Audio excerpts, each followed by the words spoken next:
প্রিয় দর্শক বন্ধুরা, আসসালামু আলাইকুম। আপনারা সবাই কেমন আছেন? আশা করছি আল্লাহ আপনাদেরকে ভালো রেখেছেন। আলহামদুলিল্লাহ, আমিও ভালো আছি। আমন্ত্রণ জানাচ্ছি ইসলামী ব্যাংক বাংলাদেশ পিএলসি নিবেদিত কিডস ক্রিয়েশন টিভির জনপ্রিয় ধারাবাহিক লাইভ অনুষ্ঠান মাথায় কত প্রশ্ন আসে অনুষ্ঠানটিতে। আজকের এই পর্বে আপনাদেরকে স্বাগতম।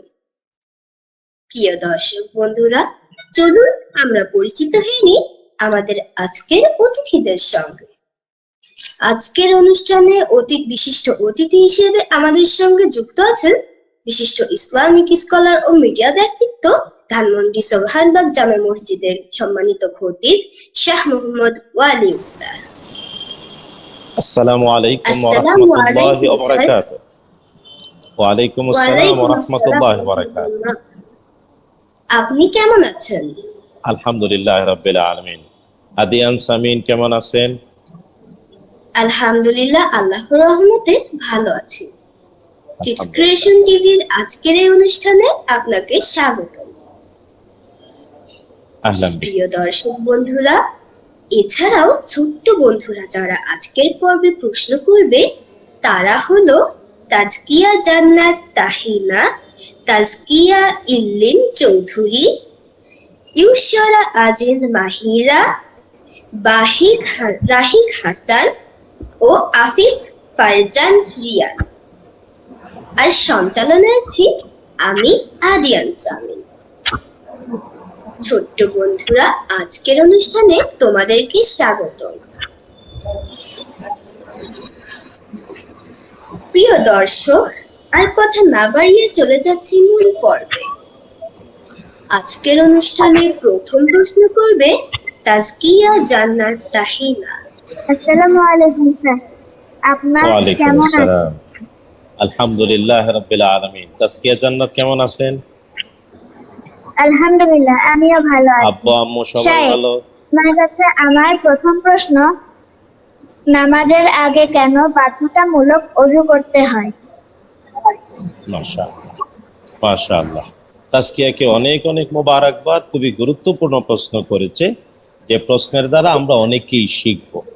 মূলত নামাজ আল্লাহ সুবহানাহু ওয়া তাআলার সাথে কথা বলা, আল্লাহর সাথে সাক্ষাৎ করা, আল্লাহর অতি নিকটে পৌঁছে যাওয়া, যেটা আল্লাহ তাআলা নিজেই সূরাতুল আলাকের সর্বশেষ আয়াতে বলেছেন। আমি অনুবাদটি বলছি। আল্লাহ বলছেন, আমাকে সেজদা করো, আমার অতি কাছে চলে আসো। তো আল্লাহ তাআলার অতি কাছে যাওয়া যায় নামাজের মাধ্যমে, আল্লাহর সাথে কথা বলা যায় নামাজের মাধ্যমে, আল্লাহর নৈকট্য অর্জন করা যায় নামাজের মাধ্যমে। আর এই আল্লাহর অতি কাছে যাওয়ার আগে আল্লাহ তাআলা বিধান করেছেন, নারী পুরুষ, যুবক বৃদ্ধ মানুষ আর জিনেরা তারা নিজেদেরকে পরিচ্ছন্ন করবে। আর এই পরিচ্ছন্ন দুই ধরনের হয়, একটা গোসলের দ্বারা, আরেকটা হলো অজুর দ্বারা। তো অজুর দ্বারা বাধ্যতামূলক পবিত্রতা অর্জন, অজুর দ্বারা পরিচ্ছন্নতা অর্জন এবং রিফ্রেশ অর্জনের জন্য আল্লাহ তাআলা নামাজের আগে অজুটা ফরজ করেছেন। হ্যাঁ, প্রথমত শরীয়তের বিধান আল্লাহ তাআলা স্পষ্ট করে সূরাতুল মায়েদাতে বলেছেন, আউযু বিল্লাহি মিনাশ শাইতানির রাজীম, ইযা কুমতুম ইলাস সালাতি ফাগসিলু উজুহাকুম ওয়া আইদিয়াকুম ইলাল মারাফিকি ওয়ামসাহু বিরুউসিকুম ওয়া আরজুলাকুম ইলাল কা'বাইন। অজুর চারটি ফরজের কথা আল্লাহ বলেছেন। যখনই নামাজ কায়েমের ইচ্ছা করবে তখনই নারী পুরুষ মানুষ এবং জিনকে চারটি ফরজ আদায় করে অজু করতে হবে। হ্যাঁ, বৈজ্ঞানিক বিশ্লেষণে এটা প্রমাণিত, যখন কেউ অজু করে অর্থাৎ মুখমণ্ডল ধৌত করে, কনুই পর্যন্ত হাত ধৌত করে, মাথা মাসে করে, পা ধৌত করে, অথবা প্রয়োজনে পা মাসে করে, তখন তার মধ্যে একটা ফ্রেশনেস, সজীবতা তৈরি হয়। আর নামাজের মধ্যে সজীবতা অর্থাৎ পরিচ্ছন্ন, পরিতুষ্ট এবং একেবারে হুজুরি কালবে নামাজ পড়া আল্লাহ তাআলা ফরজ করেছেন, রাসূলুল্লাহ সাল্লাল্লাহু আলাইহি ওয়াসাল্লাম আমাদের শিখিয়েছেন। তাই অজুর দ্বারা শারীরিক পরিচ্ছন্নতা, মানসিক পরিচ্ছন্নতা, ক্লান্তি বিদূরতা। কারণ আল্লাহ তাআলা মুনাফিকদের পরিচয়ে বলেছেন, মুনাফিকরা নামাজে যখন দাঁড়ায় তখন অতি ক্লান্ত, শ্রান্ত, অবজ্ঞা বলে, কিন্তু ঈমানদার নামাজে দাঁড়াবে সজীব, সতেজ হয়ে। আর অজু মানুষকে সজীব করে, সতেজ করে। শুধু তাই না, মুহাম্মদুর রাসূলুল্লাহ সাল্লাল্লাহু আলাইহি ওয়াসাল্লাম বলেছেন, অজু করার পরে আমরা যাতে চেহারায়, অঙ্গ প্রত্যঙ্গের অজু পানি টাওয়েল দিয়ে না মুছি, বরং অজুর পানিটা যাতে চেহারায় শুকায়, তাহলে এতে চেহারায় নূর চমকায়। আজকের বৈজ্ঞানিক বিশ্লেষণে এটা প্রমাণিত। তো আশা করি তাজকিয়ার খুব তাজকিয়া জান্নাতের সুন্দর ব্যতিক্রমী প্রশ্নের দ্বারা আমরা অনেকেই উপকৃত হলাম, যে আল্লাহ তাআলা পরিচ্ছন্ন হৃদয়ে সজীব দেহে নামাজ ফরজ করেছেন। নামাজ মানে আল্লাহর সাথে সাক্ষাৎ, আল্লাহর কথা বলা, আল্লাহর সাথে আল্লাহর অতি কাছে পৌঁছে যাওয়া। আর যাতে আমরা সচেতন সজীব বাস্তবতায় আল্লাহ তাআলার সাক্ষাতে যাই, এই জন্য অজু ফরজ করেছেন। হ্যাঁ, প্রসঙ্গত এটাও বলি, যদি কেউ অজু করতে না পারে, অর্থাৎ পানি না পাওয়া যায়, অথবা পানি ব্যবহার তার জন্য জীবনের ঝুঁকি হয়, তাহলে আল্লাহ নিজেই আবার তায়াম্মুমের বিধান দিয়েছেন। কারণ তায়াম্মুমের দ্বারাও অজুর মতো সজীব অর্থাৎ ফ্রেশনেস তৈরি হয়। আল্লাহ তাআলা আমাদের সবাইকে সজীব সচেতন বাস্তবতায় নামাজ বা সালাত কায়েমের তৌফিক দিন, আমিন। আমিন। ধন্যবাদ স্যারকে চমৎকার উত্তর দেওয়ার জন্য। প্রিয় দর্শক, ধন্যবাদ স্যার। এখন প্রশ্ন করবে তাজকিয়া ইল্লিম চৌধুরী। আসসালামু আলাইকুম ওয়া রাহমাতুল্লাহি ওয়া বারাকাতুহু। ওয়ালাইকুম কেমন আছেন? আসসালাম। আলহামদুলিল্লাহ। তাজকিয়া ইল্লিম, আব্বু আম্মু কেমন আছেন? পরিবারের সবাই কেমন? আলহামদুলিল্লাহ, আল্লাহ আমার পরিবারকে অনেক ভালো রেখেছেন। মাশাআল্লাহ। বলেন কি প্রশ্ন? বারাকাল্লাহ। আমার আজকের প্রশ্নটি হলো, কে কে ভালো বন্ধু হবে তা বুঝবো কিভাবে? মাশাআল্লাহ। হ্যাঁ, তাজকিয়া ইল্লিনকে ধন্যবাদ। তাজকিয়া ইল্লিনের প্রশ্ন হলো, কে ভালো বন্ধু হবে বুঝবো কিভাবে? এই বুঝার মাপকাঠির নাম হলো তাকওয়া। তাকওয়া যার কাছে যত বেশি আছে, সে তত ভালো বন্ধু হবে। কারণ তাকওয়া এমন একটি গুণ, এই যে আমরা একটা মাস রোজা গেল, 30 দিন সিয়াম সাধনা করে তাকওয়ার গুণ অর্জন করা হয়। আল্লাহ তাআলা কোরআন আল কারীমে সূরাতুল বাকারার একবার প্রথমেই বলেছেন, কোরআন উপকার দেয় তাকওয়ার গুণ যাদের আছে, হুদান লিল মুত্তাকিন। আল্লাহ তাআলা নিজে কিয়ামতের কঠিন দিনের কথা স্পষ্ট করে বলেছেন, কিয়ামতের কঠিন দিনে আল আখিল্লাউ ইয়াউমাইদিন বা'দুহুম লিবা'দিন আদুউন ইল্লাল মুত্তাকিন। কিয়ামতের কঠিন দিনেও দুনিয়ার বন্ধুরা পরস্পরের শত্রু হয়ে যাবে, কিন্তু একমাত্র তাকওয়ার গুণ যাদের আছে তারাই হবে কিয়ামতেরও বন্ধু। তাই দুনিয়াতে তাকওয়ার গুণ যার আছে তাকে ভালো বন্ধু বানাতে হবে, বন্ধুরূপে গ্রহণ করতে হবে। এখন প্রশ্ন হলো, তাকওয়া কিভাবে বুঝবো? এর একটা ছোট্ট গল্পের মতো সংজ্ঞা আছে। আমরা সবাই জানি, ইসলামের দ্বিতীয় খলিফা উমর ইবনুল খাত্তাব আল ফারুক রাদিয়াল্লাহু তাআলা আনহু, অর্ধেকটা পৃথিবীর শাসনকর্তা উমর আল ফারুক রাদিয়াল্লাহু তাআলা, তিনি প্রশ্ন করেছিলেন আমিরুল মুমিনিন হওয়া অবস্থায় রাসূলুল্লাহ সাল্লাল্লাহু আলাইহি ওয়াসাল্লামের বয়োবৃদ্ধ ওহী লেখক সাহাবী উবাই ইবনে কাব রাদিয়াল্লাহু তাআলা আনহুকে, যাকে ইমাম নিযুক্ত করে মসজিদে নববীতে তারাবির জামাত জারি করেছিলেন উমর ইবনুল খাত্তাব আল ফারুক রাদিয়াল্লাহু তাআলা আনহু।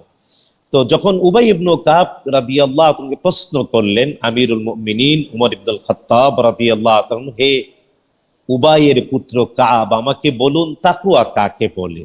তখন উবাই ইবনে কাব উল্টো প্রশ্ন করলেন আমিরুল মুমিনিনকে, হে আমিরুল মুমিনিন, আপনি কি এমন কোন পথ অতিক্রম করেছেন যে পথের 3 দিকে কাটা, অর্থাৎ কাটার সিংহ দরওয়াজা, একদিক থেকে কাটার গাছ উঠে উপর দিক থেকে আবার নিচে নেমে গিয়েছে, মাঝখানে ছোট্ট সরু পথ? আমিরুল মুমিনিন উমর ইবনুল খাত্তাব রাদিয়াল্লাহু তাআলা, হ্যাঁ, অনেক দিন আমি খেলাফতের দায়িত্ব পালন করতে গিয়ে এমন কাটা আচ্ছাদিত পথ অতিক্রম করেছি। তখন উবাই ইবনে কাব রাদিয়াল্লাহু আনহু জানতে চাইলেন কিভাবে আপনি পথ অতিক্রম করেছেন। তখন উমর ইবনুল খাত্তাব রাদিয়াল্লাহু আনহু বলেন, আমি এমন দুইটি সতর্কতা অবলম্বন করে গিয়েছি। একটি হলো আমি যাতে কাঁটার গায়ে না লাগি, দ্বিতীয় আরেকটা কাঁটা যাতে আমার গায়ে না লাগে। উবাই ইবনে কাব রাদিয়াল্লাহু তাআলা বলেন, আমিরুল মুমিনিন, এর নাম তাকওয়া, অর্থাৎ চতুর্দিকে অপরাধ, অন্যায়, মিথ্যা, গান বাজনা, অশ্লীলতা থাকবে, কিন্তু আপনি চলবেন এমন যে আপনার গায়ে এই অশ্লীলতা, অন্যায়, পাপাচার লাগবে না, আপনিও অশ্লীলতা, পাপাচারে নিজেকে স্পর্শ করাবেন না। সুতরাং বন্ধু নির্বাচনের ক্ষেত্রে দেখতে হবে কে ভালো জীবন যাপন করে, আল্লাহকে ভয় করে, অপরাধ থেকে বেঁচে থাকে। আর যে যত বেশি অপরাধ থেকে বেঁচে থাকে ততই তাকওয়ার গুণ তার মধ্যে বেশি। আর তাকওয়ার গুণ যার মধ্যে আছে তাকে বন্ধু রূপে গ্রহণ করতে হবে। সে দুনিয়াতেও বন্ধু থাকবে, আখিরাতেও বন্ধু থাকবে। আল্লাহ তাআলা এই তাজকিয়া ইল্লিনের প্রশ্নের ভিত্তিতে আমাদেরকেও তাকওয়ার গুণ সম্পন্ন মানুষদের বন্ধু হিসেবে গ্রহণের তৌফিক দিন। আমিন। থ্যাংক ইউ স্যার, আপনাদের বারাকাল্লাহু ফিক। জাযাকাল্লাহ খায়র। প্রিয় দর্শক, প্রশ্ন এখন প্রশ্ন করবে ইউশারা আজিন মাহিরা। আসসালামু আলাইকুম। ওয়ালাইকুম আসসালাম ওয়া রাহমাতুল্লাহ। আচ্ছা, আমি কাকে বেশি ভালোবাসবো, বাবাকে নাকি মাকে? মাশাআল্লাহ। মাহিরা মানে পণ্ডিত। মাহিরা শব্দের অর্থ পণ্ডিত। প্রশ্ন করেছে পাণ্ডিত্যময় প্রশ্ন, যে কাকে ভালোবাসো। আচ্ছা, তোমার যে দুইটা চক্ষু আছে, কোনটাকে বেশি ভালোবাসো, ডানটা না বামটা? মাহিরা, দুই চক্ষু আছে না তোমার, ডান চক্ষু বাম চক্ষু, কোন চক্ষুকে বেশি ভালোবাসো? দুই দুইটাকেই ভালোবাসো। দুই ঠোঁট আছে না, কোনটাকে বেশি ভালোবাসো? একই রকম, কম বেশি নাই। হ্যাঁ, মা আর বাবা, আব্বু আম্মু ঠিক এমন আমাদের দুই নয়নের মতো। তাই কম বেশি ভালোবাসা না, ভালোবাসা একই সমান। ভালোবাসা মা বাবা দুইজনকে একই সমান হবে। তবে হ্যাঁ, মর্যাদার দিক থেকে আমাদের কাছে মর্যাদায় মায়ের মর্যাদা বেশি, বাবারও মর্যাদা, তার মানে বাবার কম এমনটা না। মানে রাসূলুল্লাহ সাল্লাল্লাহু আলাইহি ওয়াসাল্লামকে প্রশ্ন করা হয়েছে, হে রাসূলুল্লাহ সাল্লাল্লাহু আলাইহি ওয়াসাল্লাম, পিতামাতা আব্বা আম্মুর মধ্যে কে অতি উত্তম সাহচর্য পাওয়ার অগ্রাধিকারী? রাসূলুল্লাহ সাল্লাল্লাহু আলাইহি ওয়াসাল্লাম বলেছেন, তোমার মা। সাহাবী আবার প্রশ্ন করেছেন, কে? নবীজি সাল্লাল্লাহু আলাইহি ওয়াসাল্লাম বলছেন, তোমার মা। সাহাবী আবার প্রশ্ন করেছেন, কে? নবীজি সাল্লাল্লাহু আলাইহি ওয়াসাল্লাম বলছেন, তোমার মা। তারপরে আবার প্রশ্ন করেছেন। এক হাদিসে আছে 4 বার রাসূলুল্লাহ সাল্লাল্লাহু আলাইহি ওয়াসাল্লাম মায়ের কথা বলেছেন। হ্যাঁ, বাবার কথা মায়ের সাথে একবার মিলিয়ে দিয়েছেন। এমন এটা কোরআন আল কারীমের সূরাতুল আহকাফের 15 নম্বর আয়াতেও আল্লাহ তাআলা পিতামাতা দুইজনের অধিকার আদায় করতে একসাথে বলেছেন। তারপরে আলাদা 3 বার মায়ের কথা বলেছেন, কারণ মা জীবনের ঝুঁকি নিয়ে পেটে ধারণ করেন, জীবনের ঝুঁকি নিয়ে প্রসব করেন, আর মা 2.5 বছর পর্যন্ত দুধ পান করান। এই যে মা দুধ পান করান, মা জীবনের ঝুঁকি নিয়ে প্রসব করেন, এবং মা জীবনের ঝুঁকি নিয়ে পেটে ধারণ করেন। এই জন্যে মায়ের অধিকার দেয়া হয়েছে বেশি। আর হ্যাঁ, বাবারা শক্তি সামর্থ্যে বাহিরে কাজ করতে পারে, উপার্জন করতে পারে। মায়েদের শারীরিক শক্তি কম, মায়েরা সাধারণত বাহিরে উপার্জন করতে পারে না। এই জন্যে আল্লাহ রসুল সাল্লাল্লাহু আলাইহি ওয়াসাল্লাম মায়েদের প্রতি বেশি সদয় হতে বলেছেন। কিন্তু ভালোবাসা দুইজনের একই সমান। যেমন দুইটি চক্ষু, ডান অথবা বাম, কোনোটাকে কম বেশি করি না। দুই হাতকে ডান হাত ভালো, বাম হাত খারাপ এমনটা বলি না। দুই পা, ডান পা বাম পা, কোনোটা খারাপ কোনোটা মন্দ বলি না, বরং দুইটার উপরই সমানভাবে নিজের কাজ চালাই। ভালোবাসা দুইটার প্রতি সমান। ঠিক এমনি আম্মু আব্বু দুইজনের প্রতি ভালোবাসা সমান হবে। আর হ্যাঁ, সেবা করব মায়ের বেশি, কারণ মায়েরা হন একটু দুর্বল বাবার চেয়ে। আশা করি মাহেরা বুঝাতে পেরেছি। জাযাকাল্লাহু খায়রান। বারাকাল্লাহ। জাযাকাল্লাহ খাইর। তো এখন প্রশ্ন করবে আফিফ ফারজাদ রিয়ান। আসসালামু আলাইকুম। ওয়ালাইকুম আসসালাম ওয়া রাহমাতুল্লাহ। আফিফ ভালো আছেন? আলহামদুলিল্লাহ, আমি আব্বু ভালো আম্মু আছি। ভালো, ভাই বোন ভালো? জি, আল্লাহর অশেষ রহমতে আমার বাবা মা দুজনেই ভালো। আলহামদুলিল্লাহ। বলেন কি প্রশ্ন, কি জানতে চাই? শায়েখ, আমার প্রথম প্রশ্নটি হলো, ইসলামী শরিয়া মোতাবেক জীবনযাপন করা প্রত্যেক মুসলমানদের জন্য অপরিহার্য। আসলে এই ইসলামী শরিয়া বিষয়টি কি? আমাদের মতো শিশুদের জন্য ইসলামের শরিয়া পালন করা কতটুকু জরুরি? মাশাআল্লাহ, মাশাআল্লাহ, মাশাআল্লাহ। আফিফকে ধন্যবাদ, খুবই এক্সিলেন্ট প্রশ্ন করেছে, সবারই জানা দরকার। মূলত বোঝা উচিত যে আমাদেরকে যিনি সৃষ্টি করেছেন তিনি হলেন আল্লাহ সুবহানাহু ওয়া তাআলা। তো আমাদের যিনি স্রষ্টা, আমাদের আব্বু আম্মুর স্রষ্টা, দাদা দাদির স্রষ্টা, নানা নানির স্রষ্টা, আমাদের পূর্বপুরুষদের স্রষ্টা, আমাদের ভবিষ্যৎ বংশধরদেরও স্রষ্টা রব্বুল আলামিন, কুল কায়নাতের যিনি স্রষ্টা, তিনি যিনি আমাদের সৃষ্টি করেছেন, আমাদের জীবনের প্রতিটি মুহূর্ত তার আদেশ পালন করে চলতে হবে, নিষেধ থেকে বেঁচে থেকে চলতে হবে। তো আল্লাহর আদেশ পালন করা এবং নিষেধ থেকে বেঁচে থাকাকে এক শব্দে বলে শরিয়া।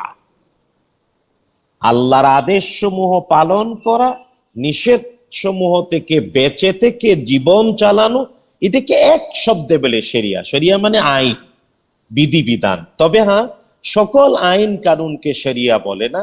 শরিয়া বলে কেবল রিভিল, আকাশ থেকে নাজিল হওয়া, আকাশ থেকে নাজিল হওয়া বিধিবিধানকেই কেবলমাত্র শরিয়া বলে। সুতরাং এই যে শরিয়ার দ্বারা জীবন পরিচালনা প্রত্যেকটি মানুষের, এমনকি আমাদের জন্ম পূর্ব সময় থেকে শরিয়ার বাস্তবতা শুরু হয়। আমাদের আব্বু আম্মুর বিয়ে শাদী, শুধু তাই না, আমাদের জন্মের পরে আমাদের আকিকা, আমাদের নাম রাখা, শুধু তাই না, আমাদেরকে দুধ পান করানো, আমাদেরকে বেড়ে তোলা, এই সব কিছু শরিয়ার অনুকূলেই। কারণ আমাদের জীবনের যতটুকু শরিয়া অনুকূলে হয় ততটুকু হয় সার্থক জীবন, আর যতটুকু শরিয়ার বাহিরে ততটুকু সার্থক জীবন হয় না। তাই তবে হ্যাঁ, এখানে একটা বিষয় অবশ্য স্পষ্ট যে প্রত্যেকটি মানব, নারী অথবা পুরুষ, শরিয়া মানতে গিয়ে তার বাধ্যতামূলক শরিয়া মানতে হয় প্রাপ্তবয়স্ক হওয়া থেকে। কিন্তু হ্যাঁ, প্রাপ্তবয়স্ক হওয়ার আগের থেকেই শরিয়া মানার পরোক্ষ বাস্তবতা শুরু হয়। প্রত্যক্ষ শরিয়া মানাটা শুরু হবে বালেগ বা প্রাপ্তবয়স্ক হওয়া থেকে, আর শৈশব, কৈশোর এখান থেকে পরোক্ষভাবে। কারণ এই যে, যেমন দেখো আফিফ নামটা, এই নামটা আব্বু আম্মু রেখেছেন শরিয়ার অনুকূলে। কারণ মুহাম্মদুর রাসূলুল্লাহ সাল্লাল্লাহু আলাইহি ওয়াসাল্লাম বলেছেন, সন্তান জন্মের পরে মা বাবার উপরে প্রথম কর্তব্য সুন্দর একটা নাম রাখা। 2 নাম্বার, আব্বু আম্মু আকিকা করেছেন। আকিকাটা আল্লাহ রাসূল সাল্লাল্লাহু আলাইহি ওয়াসাল্লাম বলেছেন সুন্নাহ, জন্মের পরেই 7ম দিনে আকিকা দাও, আব্বু আম্মু দিয়েছেন, ঠিক না? তো এই যে দেখো, আফিফের জীবনের জন্মের পর থেকেই শরিয়া মানা শুরু হয়েছে, কিন্তু নিজে মানি নাই, আব্বু আম্মুর মাধ্যমে পরোক্ষ বাস্তবতায়। কিন্তু যখন থেকে প্রাপ্তবয়স্ক হয়ে যাব তখন থেকে নিজেকেই মানতে হবে। তাই শরিয়া মানে এক কথায় আকাশ থেকে নাজিল হওয়া বিধিবিধান, যা আল্লাহ তাআলা ওহীর মাধ্যমে নাজিল করেছেন, আর মুহাম্মদুর রাসূলুল্লাহ সাল্লাল্লাহু আলাইহি ওয়াসাল্লাম নিজে বাস্তবায়ন করে দেখিয়েছেন। কোরআন এবং সুন্নাহ হলো শরীয়তের মূল আকর। কোরআন সুন্নাহর ভিত্তিতে জীবন পরিচালনার আইন বা বিধিবিধানের নামই হলো শরিয়া। সুতরাং এই শরিয়ার ভিত্তিতেই হবে আমাদের জীবনের প্রত্যেকটা বিষয়, জন্ম থেকে নিয়ে মৃত্যু পর্যন্ত। আশা করি বুঝাতে পেরেছি। কেমন? তবে এতটুকু প্রসঙ্গ জানবা যে শরিয়া আবার আমাদের জীবনকে 2 ভাগে ভাগ করেছে। একটা হলো ইবাদত, আর একটা হলো মুআমালাত। তো আমাদের জীবনের ইবাদত গুলো আমরা সহজে বুঝি, যেমন সালাত বা নামাজ, যাকাত, রোজা, রমজান মাসের সিয়াম সাধনা, হজ, এগুলা ইবাদত। কিন্তু এর বাহিরে মুআমালাত রয়েছে। তো শরীয়ত আমাদের জীবনকে দুই ভাগে ভাগ করেছে, একটা হলো ইবাদত, আরেকটা হলো মুআমালাত। তার মানে জীবনের 24 ঘন্টা কখনো ইবাদতে অথবা কোনো মুআমালাতে আমরা থাকি। ইবাদত এবং মুআমালাত সবকিছুই আল্লাহ এবং তার রসুলের আদেশের অনুকূলে, নিষেধ থেকে বেঁচে থেকে করতে হয়। তাই একজন মুসলমানের সামগ্রিক জীবন শরীয়তের অনুকূলে। তাই শরিয়া মানাটা হলো সহজ এবং শরিয়া মানাটা হলো স্বাভাবিকতা। আশা করি বুঝাতে পেরেছি আফিফ। শুকরিয়া, জাযাকাল্লাহু খাইর। বারাকাল্লাহ। ধন্যবাদ। প্রিয় দর্শক, চলুন একটু বিরতি নিয়ে নিই।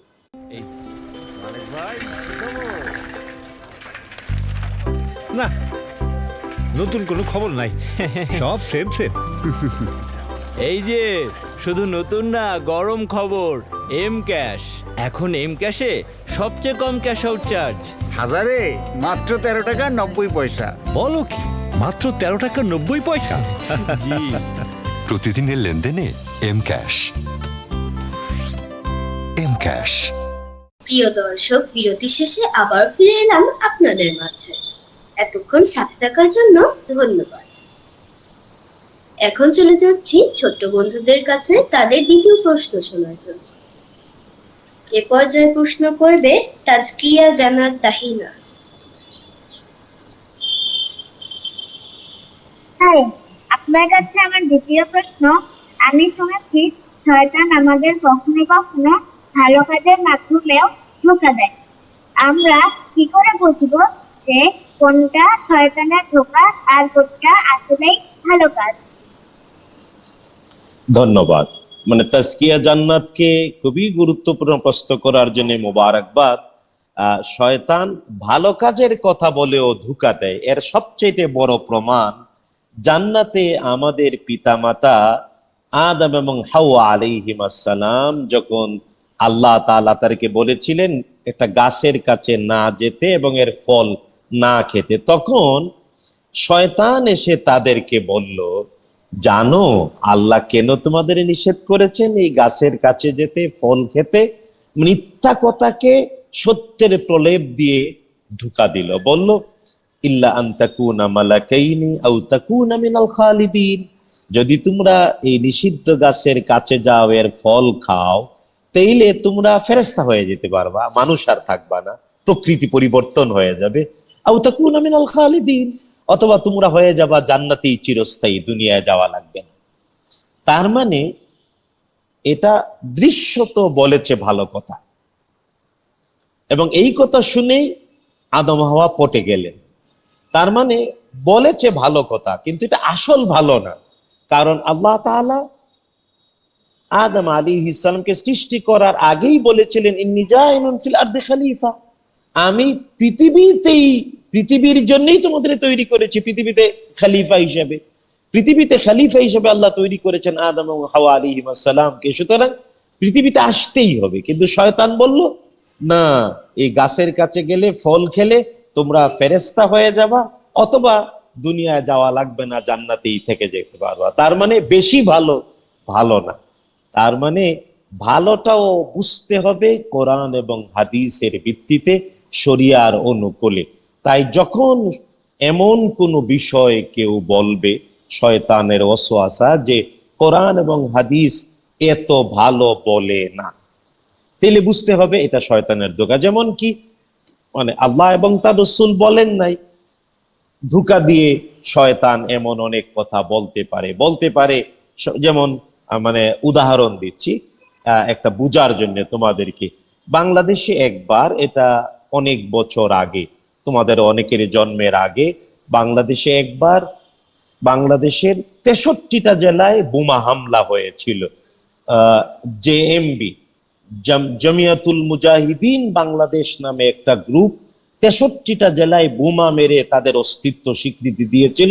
তারা ইসলাম কায়েম করতে চায়। 63টা জেলায় বোমা মেরে তারা নিজেদের অস্তিত্ব প্রকাশ করে ইসলাম কায়েম করতে চায়। আচ্ছা, ইসলাম কায়েম করা তো ভালো জিনিস, কোনো সন্দেহ নাই। কিন্তু বোমা মেরে অস্তিত্ব জাগান দিয়ে ইসলাম কায়েম করতে হবে, এটা হলো শয়তানের কাজ। সাক্ষাৎ একটা উদাহরণ দিলাম, ইতিহাস সচেতনতায় তোমরাও সতর্ক হবা। তাই ভালোটাও কতটুকু কোরআন এবং সুন্নাহ বলেছে ভালো, ভালোকে ভালো বলার জন্য শর্ত কোরআন হাদিসের প্রমাণিত হওয়া। কোরআন এবং হাদিস দ্বারা প্রমাণিত নয় এমন কোনো ভালো যদি কেউ বলে, তাহলে বুঝতে হবে এটা ভালো না, এটা হলো শয়তানের ধোঁকা। আর এইভাবেই মানে অতি ভালো দেখাইয়া শয়তান ধোঁকা দেয়। আল্লাহ তাআলা শয়তানের ধোঁকা থেকে বাঁচার জন্য জ্ঞান অর্জনকে ফরজ করেছেন। এই জন্য রাসূলুল্লাহ সাল্লাল্লাহু আলাইহি ওয়াসাল্লাম বলছেন, তালাবুল ইলমি ফারিদাতুন আলা কুল্লি মুসলিমি ওয়া মুসলিমা।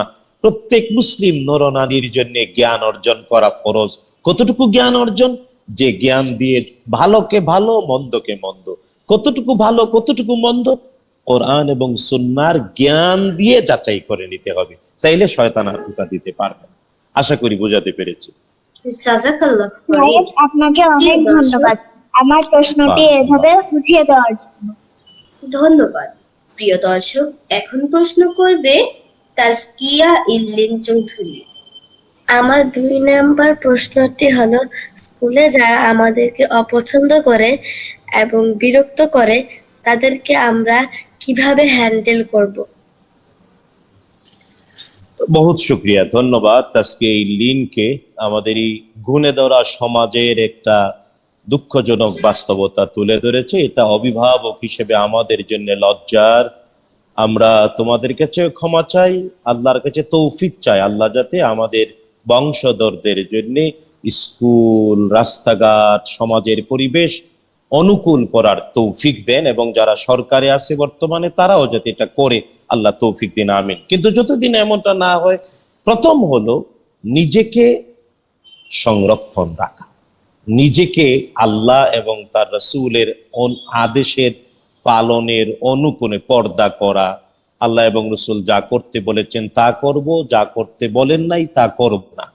তো আল্লাহ রাসূলের শরীয়তের অনুকূলে নিজেকে হেফাজতে রাখা, নিজেকে সংরক্ষিত রাখা, এটা হলো নিজের সেফনেস নিজে বোঝা। এবং এই জন্য আব্বু আম্মু, দাদা দাদু অথবা ফুফু খালা তাদের কাছ থেকে বুদ্ধি পরামর্শ নিয়ে নিজেকে, মানে ছেলে হলে কিভাবে থাকবো, মেয়ে হলে কিভাবে থাকবো, মানে গুড টাচ ব্যাড টাচ এগুলা জেনে নেয়া, সতর্ক হয়ে নিজে নিজেকে প্রশিক্ষিত হয়ে নিজে সাবধান। এটা হলো এক। কারণ নিজের সাবধানতা আগে নিতে হবে। আল্লাহ আদেশ করেছেন খুদু হিজরাকুম, নিজের সাবধানতা নিজে অর্জন করো, নিজের সতর্কতা নিজে অবলম্বন করো। তাই আব্বু আম্মুর কাছ থেকে, খালা ফুফু দাদু নানু তাদের কাছ থেকে শিখবো গুড টাচ কি, ব্যাড টাচ কি, কিভাবে বুঝবো সে আমাকে অন্যায় করতে পারে, তাই অগ্রিম সতর্ক হব। আল্লাহ তৌফিক দিন, আমিন। 2 নাম্বার হলো, আমরা যারা দুষ্টামি করতে চায় তাদেরকে আল্লাহর ভয় দেখা, বলবো আল্লাহকে ভয় করো, কারণ এটাও দাওয়াত। বলবো আউযু বিল্লাহি মিনাশ শাইতানির রাজিম, শয়তানের ওয়াসওয়াসা বিতাড়িত, শয়তানের প্ররোচনা থেকে পানাহ চাই। আউযু বিল্লাহি মিনাশ শাইতানির রাজিম বলবো, আল্লাহু আকবার বলবো, সুবহানাল্লাহ, তাসবিহ পড়বো, এবং তাদেরকে আল্লাহর ভয় দেখাবো। বলবো দুনিয়াটা চিরস্থায়ী না, একদিন মরতে হবে, মরার পরে প্রত্যেকটি বিষয়ের প্রত্যেকটি কাজের হিসাব দিতে হবে আল্লাহর সামনে। সুতরাং পরকালের ভয়, এটা বলতে হবে। আর পাশাপাশি যারা এমনটা করে, যদি প্রতিষ্ঠানে হয় তাহলে প্রতিষ্ঠানের শিক্ষক বা যারা অভিভাবক অফিসার বা যারা রয়েছেন তাদেরকে জানাবো যে আমার সাথে অনাচার করতে চায়, তাকে সতর্ক করে দেন। তো আমি বলবো 3টি বাস্তবতা। 1 নাম্বার, নিজের সতর্কতা নিজে অবলম্বন করা। 2 নাম্বার, যখন কেউ এমন কিছু করে, এমন পরিস্থিতির মুখোমুখি হলে আল্লাহু আকবার বলা, সুবহানাল্লাহ বলা, আউযু বিল্লাহি মিনাশ শাইতানির রাজিম বলা। শুধু তাই না, বড় হলে একটা দোয়া, যদিও এটা প্রত্যেক ছেলে মেয়েদের শিখা উচিত, যে একটা দোয়া আছে। ইব্রাহিম আলাইহিস সালামের স্ত্রী সারা আলাইহিস সালাম এই দোয়া করেছিলেন, যে কারণে জালেম বাদশা তার ক্ষতি করতে পারে নাই। দোয়াটা হলো, আল্লাহুম্মা ইন কুনতু আমানতু বিকা ওয়া বিরাসূলিক ফালা তুসাল্লিত আলাইয়া যালিম। আল্লাহুম্মা ইন কুনতু আমানতু বিকা ওয়া বিরাসূলিক ফালা তুসাল্লিত আলাইয়া যালিম। বিশেষ করে মেয়েরা এই দোয়াটা বেশি শেখা উচিত। এই দোয়া পড়লে অবশ হয়ে যাবে, কেউ দুষ্টামি করতে পারবে না, ক্ষতি করতে পারবে না। আর পাশাপাশি 3 নাম্বার, যারা শিক্ষক অথবা আশেপাশে যারা থাকে তাদেরকে সতর্ক করা, তাদেরকে বলা যে এই করছে, আমি সতর্কতা অবলম্বন করতে চাই, সহযোগিতা করুন। আশা করি আল্লাহ তাআলা তোমাদের হেফাজত করবেন, আমাদের ভবিষ্যৎ বংশধরদেরকে রব্বুল আলামিন হেফাজত করুন, আমিন। ধন্যবাদ স্যার আপনার এই প্রশ্নের উত্তর দেওয়ার জন্য। ধন্যবাদ। প্রিয় দর্শক, এখন প্রশ্ন করবে ইউশরা আজেন মাহিরা। আসসালামু আলাইকুম। ওয়ালাইকুম আসসালাম। আমি মাঝে মাঝে মার সাথে মিথ্যা কথা বললে কি আমার ভুল হবে? অবশ্যই ভুল হবে, অনেক বড় অপরাধ। কারণ রাসূলুল্লাহ সাল্লাল্লাহু আলাইহি ওয়াসাল্লাম বলেছেন, মা আর বাবা খুশি থাকলে আল্লাহ তাআলা খুশি হন, মা বাবা রাগ করলে আল্লাহ তাআলা রাগ করেন। রেদার রাব ফি রেদাল ওয়ালিদাইন, সাকাতুর রাব ফি সাকাতিল ওয়ালিদাইন। তো মা আম্মু আব্বুকে তো মিথ্যা বলা যাবে না, কোনোভাবেই না। আর আব্বু আম্মু এত আদর করে, এত ভালোবাসে, তাদেরকে সত্য বলে ফেলতে হবে। অপরাধ করে ফেলছো, সত্য বলে ফেলবা, তাহলে দেখবা আদর করে ক্ষমা করে দেবে। কিন্তু মিথ্যা বললে একে তো অপরাধ করেছো, দ্বিতীয় অপরাধ মিথ্যা দিয়ে ঢেকে ফেলতে চেয়েছো। সুতরাং 2টা অপরাধ হবে, একটা অপরাধ ঢাকতে গিয়ে আরেকটা অপরাধ হবে। সুতরাং অপরাধের পাল্লা হালকা করতে হবে, ভারী বানানো যাবে না। আশা করি বুঝাতে পেরেছি মাহিরা। কেমন? আব্বু আম্মুর সাথে মিথ্যা বলা যাবে না, আব্বু আম্মুর সাথে অন্যায় করা যাবে না। অন্যায় হয়ে যেতে পারে, স্বীকার করতে হবে, বলে ফেলতে হবে আমি অন্যায় করে ফেলছি, তখন আব্বু আম্মু ক্ষমা করে চুমু খাবে, দোয়া করে দেবে। জাযাকাল্লাহ খাইর। প্রিয় দর্শক, এ পর্যায়ে প্রশ্ন করবে আফিফ ফারজাদ রিয়াদ। শাইখ, আমার দ্বিতীয় প্রশ্ন, আমাদের প্রিয় নবী হযরত মুহাম্মদ সাল্লাল্লাহু আলাইহি ওয়াসাল্লাম আমাদের জন্য কিরূপ আদর্শ রেখে গেছেন? শুনো, এটা একটা বিখ্যাত হাদিস আছে। হাদিসটা হলো, আরবিটা হলো যে তারাকানা আলা মাহাজ্জাতিল বাইদা লাইলুহা কানাহারিহা। মুহাম্মদুর রাসূলুল্লাহ সাল্লাল্লাহু আলাইহি ওয়াসাল্লাম আমাদেরকে সমুজ্জ্বল প্রামাণিক বাস্তবতায় রেখে গিয়েছেন, এমন যে আমাদের ইসলামে রাত অন্ধকার হয়, সূর্য ডুবে গেলে, যেমন এই যে এখন রাত হয়ে গিয়েছে, সূর্য অস্ত গিয়েছে, মাগরিব আমরা পড়েছি, অন্ধকার শুরু হয়ে গিয়েছে। তো প্রত্যেক 24 ঘন্টায় কয়েক ঘন্টা এমন অন্ধকারাচ্ছন্ন রাত থাকে, আবার সকালে সূর্যের উদয়ের দ্বারা হয় দিন। কিন্তু মুহাম্মদ সাল্লাল্লাহু আলাইহি ওয়াসাল্লাম আমাদেরকে ইসলামের এমন বাস্তবতায় রেখে গিয়েছেন, লাইলুহা কানাহারিহা, এর রাতটাও দিনের মতো, অর্থাৎ অন্ধকারাচ্ছন্ন কিছুই নাই। অর্থাৎ মুহাম্মদ সাল্লাল্লাহু আলাইহি ওয়াসাল্লাম আমাদের জীবনের প্রতিটা মুহূর্ত, একটা মানুষের শৈশব, কৈশোর, যৌবন, প্রৌঢ়ত্ব, বৃদ্ধ অবস্থায়, শুধু তাই না, মানুষের জীবনের প্রতিটা মুহূর্ত, প্রাত্যহিক জীবনের প্রতিটি কাজ, কথাবার্তা, খাওয়া দাওয়া, ঘুম, সামাজিকতা, বিয়ে শাদী, শুধু তাই না, ব্যাংকিং, ব্যবসা বাণিজ্য, আন্তর্জাতিক বা সম্পর্ক, বিচার আচার, এইসব কিছুর ব্যাপারে এত স্পষ্ট বাস্তবতাকে রেখে গিয়েছেন যে এটা দিনের মতো, রাত বলতে কিছুই নাই। সুতরাং মুহাম্মদুর রাসূলুল্লাহ ওই হাদিস একেবারে ক্লিয়ার। আমি আরবিটা আবারও বলছি, ওয়া তারাকানা আলা মাহাজ্জাতিল বাইদা। রাসূলুল্লাহ সাল্লাল্লাহু আলাইহি ওয়াসাল্লাম আমাদেরকে গিয়েছেন এত সুস্পষ্ট প্রামাণিক বাস্তবতায়, যা সমুজ্জ্বল, লাইলুহা কানাহারিহা, এর রাতটা দিনের মতো, অর্থাৎ ইসলামে অন্ধকার বলতে কিছুই নাই। নবীজি সাল্লাল্লাহু আলাইহি ওয়াসাল্লামের আদর্শ সবটাই সুস্পষ্ট, একেবারেই পরিচ্ছন্ন, এর মধ্যেই শুধু কল্যাণ আর কল্যাণ। যে মানবে সে কল্যাণ পাবে, যে মানবে না সে কল্যাণ থেকে দূরে থাকবে। এই জন্যে আমাদের সবার উচিত মুহাম্মদুর রাসূলুল্লাহ সাল্লাল্লাহু আলাইহি ওয়াসাল্লামের জীবন আদর্শকে জীবনের প্রতিটি মুহূর্তে বাস্তবায়ন করা। কারণ আল্লাহ তাআলা এটা আদেশ করে বলেছেন, নবীজি সাল্লাল্লাহু আলাইহি ওয়া নবীকে আল্লাহ বলছেন, কুল ইন কুনতুম তুহিব্বুনাল্লাহ ফাত্তাবিউনি ইউহিব্বুকুমুল্লাহ। হে নবী, আপনি বলে দিন, তোমরা যদি আল্লাহকে ভালোবাসতে চাও তাহলে আমি মুহাম্মদ সাল্লাল্লাহু আলাইহি ওয়াসাল্লামের অনুসরণ করো।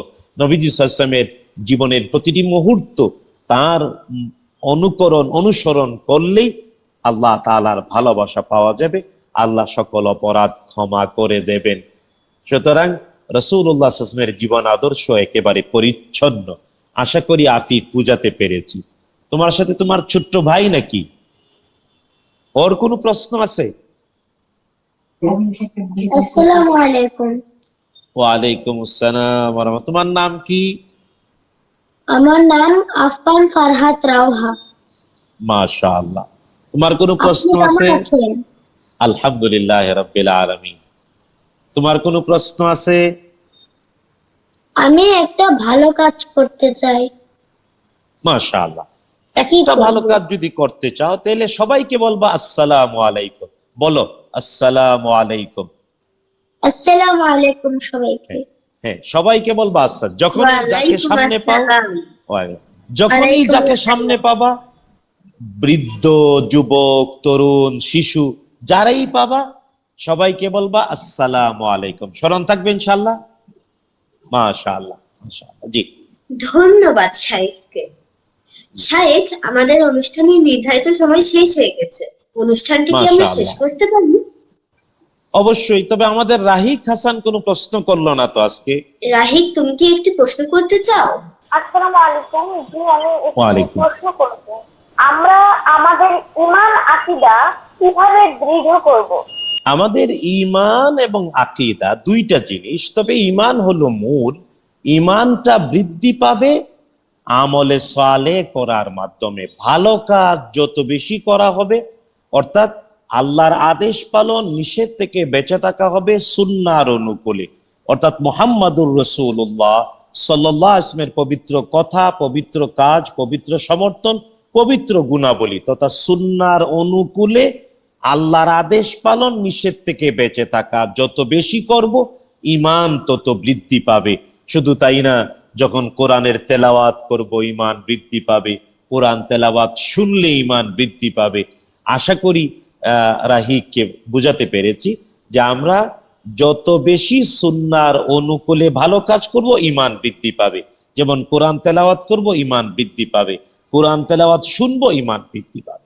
শাইখ, যেটা বলছিলাম, আমাদের অনুষ্ঠানের নির্ধারিত সময় শেষ হয়ে গেছে। আপনি জি, কি জি। দর্শকদের উদ্দেশ্যে কিছু বলতে চান? না, বারাকাল্লাহু ফিক। এতক্ষণ আমার ছোট্ট বন্ধুদের প্রশ্নের জবাবে যা বলেছি, আল্লাহ তাআলা আমাদের সবাইকে তা বুঝে আমল করার তৌফিক দিন। ছোট ছোট প্রশ্নের মধ্যে বড়দের জন্য অনেক কিছু শিক্ষণীয় রয়েছে। জাযাকুমুল্লাহু খাইরান। ধন্যবাদ।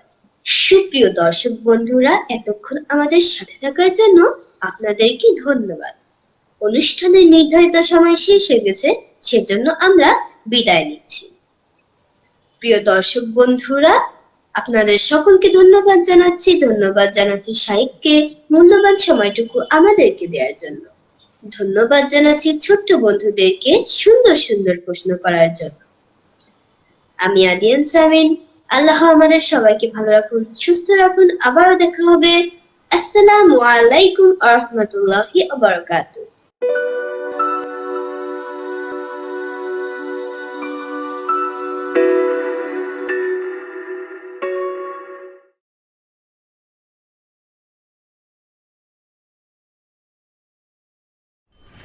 এম ক্যাশ করব। জি। কি খবর কামাল ভাই? ভালো। আপনি এখানে? ছেলে বিদেশ থেকে এম ক্যাশে টাকা পাঠাইছে। আমার ছেলেও তো পাঠায়, খরচ অনেক বেশি, তোলাও অনেক ঝামেলা। কিসের ঝামেলা? ছেলেরে বলবেন সরাসরি এম ক্যাশে টাকা পাঠাইতে। এম ক্যাশে রেমিটেন্সের ক্যাশ আউট চার্জ প্রতি 1000-এ মাত্র 7 টাকা। রেমিটেন্স আসবে সরাসরি, তুলুন সহজে M cash. For more updates,